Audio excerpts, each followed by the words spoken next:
Hello everyone. कृषि विज्ञान एवं गणित के मूल तत्व का चैप्टर 13 माइक्रोबायोलॉजी, इस पर हम कुछ क्वेश्चन देखते हैं। तो इस चैप्टर में हमको क्या देखना है कि किस प्रकार के क्वेश्चन आते हैं। 1 नंबर वाले क्वेश्चन भी इसमें ऑब्जेक्टिव्स भी आते हैं। उसके अलावा 1-2 क्वेश्चन मैं और देख लेता हूँ। जैसे कवक क्या है, तो यह यूकोरियोटिक बहुकोशीय पर्णहारिम रहित होते हैं, संवहन ऊतक रहित होते हैं, थैलोफाइट सूक्ष्मजीव कवक कहलाते हैं। कवक के 2 महत्व, पेनिसिलिन औषधि प्राप्त करने में कवक उपयोग किया जाता है। दूसरा, मशरूम के रूप में मशरूम का उपयोग भोजन के रूप में करते हैं।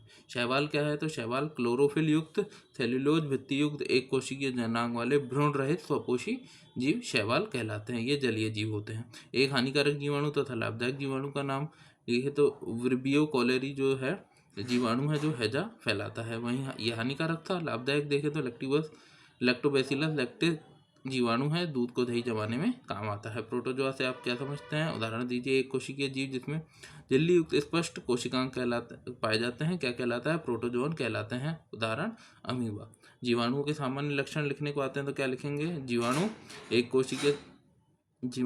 एक कोशिकीय सूक्ष्म जीव होते हैं। इनमें क्लोरोफिल का अभाव पाया जाता है। ये परजीवी तथा मृतोपजीवी होते हैं। इनका आकार प्रायः 0.15 म्यू से 2.0 म्यू तक होता है। इन्हें सुपरिभाषित केंद्रक का अभाव इनमें पाया जाता है। इनमें प्रजनन प्रायः द्विखंडन द्वारा होता है। नेक्स्ट क्वेश्चन इधर शैवाल तथा कवक में अंतर लिखिए। तो शैवाल हरे रंग के होते हैं, इनमें क्लोरोफिल पाया जाता है।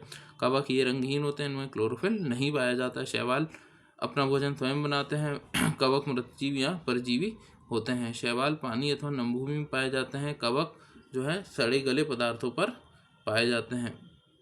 शैवाल में इनकी कोशिका भित्ति सेलुलोज की बनी होती है और कवक कोशिका भित्ति फंगस, सेलुलोज अथवा काइटिन की बनी होती है। शैवाल में इनमें भोजन स्टार्च के रूप में एकत्रित होता है। वहीं कवक इनमें भोजन तेल की बूंदों तथा ग्लाइकोजन के रूप में एकत्रित होता है। तो यहाँ पे ये चैप्टर के क्वेश्चन हमने ख़त्म कर दिए। कुछ और मैं आपको बताता हूँ, जिसमें से आप देखिए कि प्लाज्मोडियम वाइवेक्सी ये क्या है। प्लाज्मोडियम वाइवेक्सी जो है मलेरिया का कारक है। वहीं सूक्ष्म जैविकी क्या कहलाता है? ल्यूवेनहॉक ने सूक्ष्म जैविकी की फादर कहलाते हैं। वहीं हम देखें तो विषाणु जो है, विषाणु से गलसुआ रोग होता है। और सहजीवी का उदाहरण क्या है? सहजीविता का उदाहरण धान है। नीलहरित शैवाल में क्या पाया जाता है? राइजोबियम पाए जाते हैं। तंबाकू का मोजेक रोग किससे होता है? विषाणु द्वारा होता है ना। अब हम एक चीज़ और देखते हैं।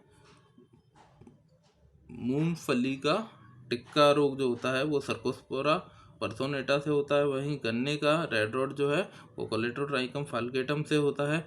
HIV से वायरस जो है एड्स फैलाता है।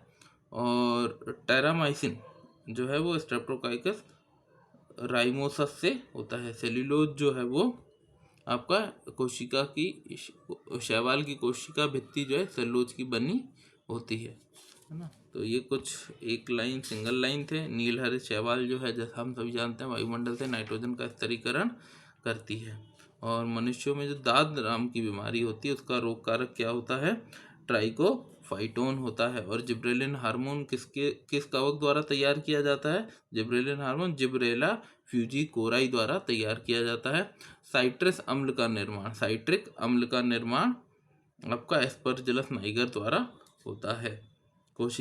शैवाल की कोशिका भित्ति किसकी बनी होती है? अभी हमने पहले देखा था सेल्यूलोज की बनी होती है। एड्स किसके द्वारा होता है? एड्स जो है HIV के द्वारा होता है। जीवाणुओं में पर्णहरित का खालिस्तान होता है। जीवाणुओं में पर्णहरित का अभाव होता है, क्लोरोफिल नहीं पाया जाता है। ठीक है। हरे रंग के लवण में कौन से लवण पाए जाते हैं? हरे रंग के लवण में क्लोरोप्लास्ट लवण पाए जाते हैं। तो इस प्रकार से नीलहरित शैवाल कौन कौन से कहलाते हैं? जिटोबैक्टर कहलाते हैं। ठीक है। तो ये कुछ क्वेश्चंस थे। 13वां चैप्टर खत्म होता है। नेक्स्ट हम देखते हैं 14वां चैप्टर अगले। Thank you.